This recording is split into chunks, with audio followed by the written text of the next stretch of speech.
લક્ષ્ય ન્યૂઝ, એક નજર, એક લક્ષ્ય. લખતર લાંબા સમય બાદ ધોધમાર વરસાદ શરૂ થયો છે. લખતર તેમજ ગ્રામ્યમાં વરસી રહ્યો છે ધોધમાર વરસાદ.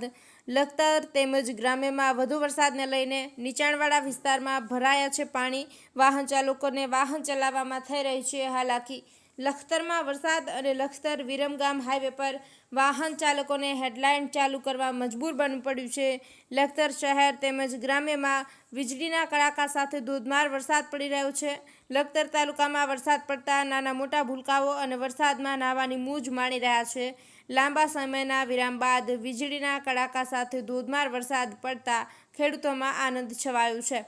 લખતરમાં 3 કલાકથી વરસ્યો 87 mm ધોધમાર વરસાદ. લખતર તાલુકામાં વરસાદ પડવાથી ખેડૂતે વાવેલા કપાસ, જુવાર, મગ, અડદ, એરંડા જેવા પાકોને જીવનદાન મળશે. લખતર શહેર સહિત તલવણી, અગિયારી, ઝમર, લરખડિયા, તનમનિયા, લીલાપુર, સવલાણા, કેસરિયા, કળમ, ડેરવાડા, છારજ સહિત ગ્રામ્યમાં છવાયો વરસાદી માહોલ. બ્રિજેશ ત્રિવેદી, સુરેન્દ્રનગર.